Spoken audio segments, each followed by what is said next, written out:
Hi everyone, welcome to my 22-week pregnancy vlog. Let's get right to it because I have a lot to update you guys on this week and I don't want this video to get too long. As for symptoms, I've been having dry hands, they're so itchy, and no type of hand cream is working. And I remember having this with Logan and Googling it and freaking out because everything said, oh, you might have gestational diabetes. And I got tested for it and it was negative. And this time I was like, oh my god, I have dry hand palms. Didn't that mean something? And I went on Google and I read gestational diabetes. I'm like, oh, I remember. I had this with Logan and it freaked me out. And it's probably nothing.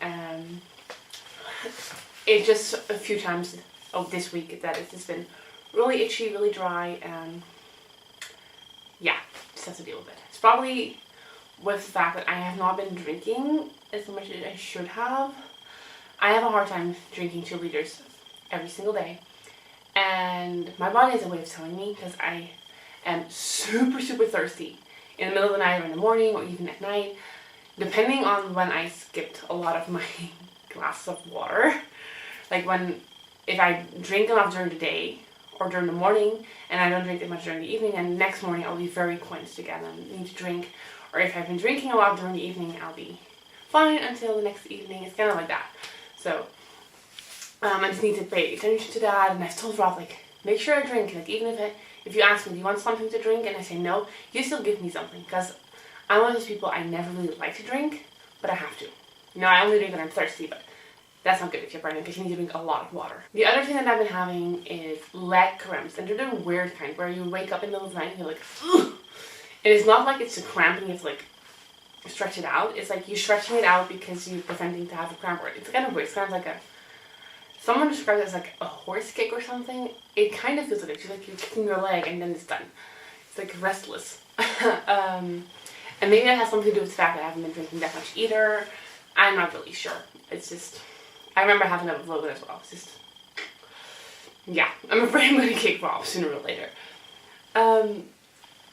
I still have the heartburn, which is really annoying. I talked it over with my midwife and I don't want any medications for it right now. I'm sticking with the Gaviscon. Hopefully that will help through the day. I'm mostly upright so I can breathe through it and, you know, make sure I eat something or something like that. And at night before I go to bed, I just take a sip of the Gaviscon every once in a while. If I really lay down, then I get nauseous from it. If not, then I'll just go try to fall asleep and, you know, pray for the best. And that's the other thing. I've been sleeping amazingly. I don't have to wake up anymore to go to the bathroom, which is awesome. I can basically go down. On Sunday, we had a really busy weekend. And on Sunday, I went to bed at 10. And I didn't have to wake up until 8. So I slept for 10 whole hours. And I didn't have to wake up because of peeing or thirst or hunger or anything like that. It was amazing. So like I mentioned before, I had a midwife's appointment this week.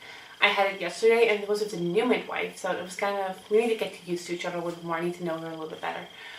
The other ones I've had of Logan for multiple times, and I've seen him a few times since pregnancy, and she's definitely new and still needs to like figure out where everything in the office is, so it's kind of, I don't know, it's kind of, yeah, awkward. But she did everything alright, you know, she did everything I needed to do. I was weighed, my blood pressure was taken, she listened to the baby's heartbeat, so it's perfect. She didn't tell me the number, and I didn't really ask for it. I just didn't think about it.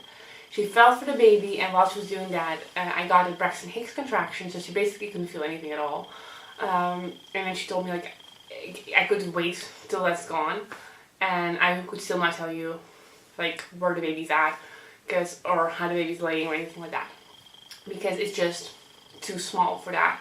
She did mention that my uterus is right on track. It's right around my belly button right now, which would explain why that is itching. But basically everything was fine. She told me that on the ultrasound chart that they get from the ultrasound office, it said that my placenta was completely on the back and not too low, so it's perfectly fine for having natural birth.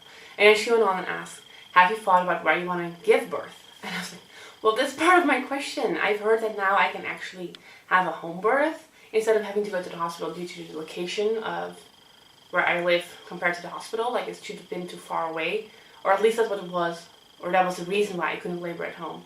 With Logan, they never gave me that option because I just lived too far away from the hospital. I haven't moved, the hospital hasn't moved, and for some reason, apparently I can have an option now. So I asked her, like, is that indeed an option? And then she was like, oh, I didn't know about that. And she really like looked like, she looked at my chart where I lived, and I was like, I would have to ask that to the other midwives because I'm not really sure if that's a reason why you can't. And so she wrote it down, and she said, well, just make sure in 3 weeks, if you have another appointment, you ask. So 3 more weeks of waiting doesn't really matter. I mean, I'm only 22 weeks. I'm going to be 25 weeks when I have the answer, so that's fine. As for other things that I've been doing this week, I've definitely been nesting. Rob and I, we went to the mall a few times. We had to run some errands every single time, and it just happened that way.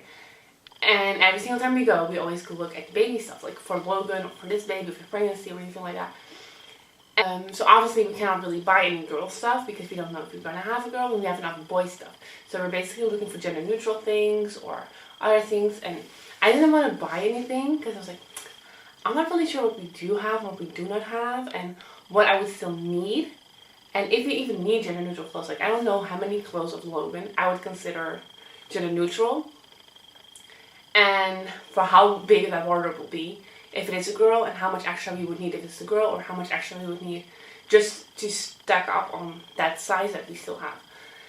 So I gave in on my nesting and made Rob bring all the boxes of newborn and 0 to 3 months downstairs. It was like 3 boxes or something like that, including the cloth diapers. It wasn't that much, but still, they're tiny clothes, people.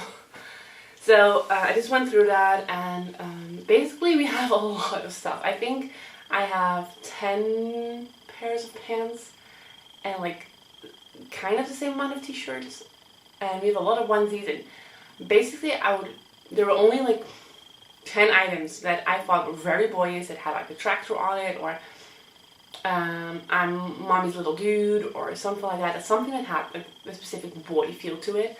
All the other things I'm like, well, like, yeah, it's kind of boyish and it's kind of blue, but you know, put a headband on it or a flower or something and on their head, and it's good for a girl, you know, it's not that bad.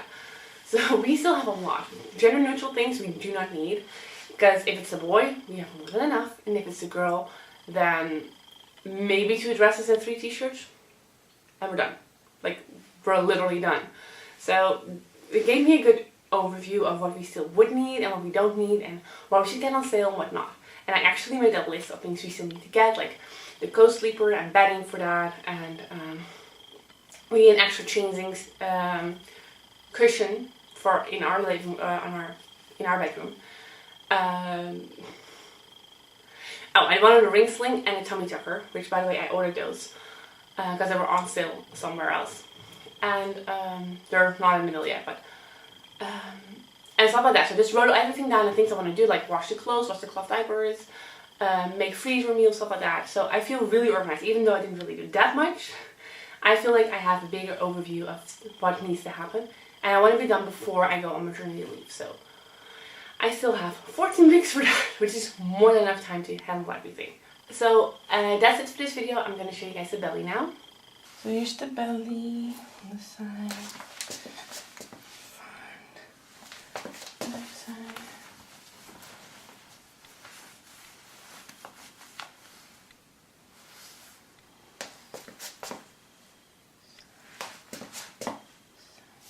So that's it for this video. I hope you guys enjoyed it. Thumbs up if you did. Make sure to subscribe to my channel if you haven't already.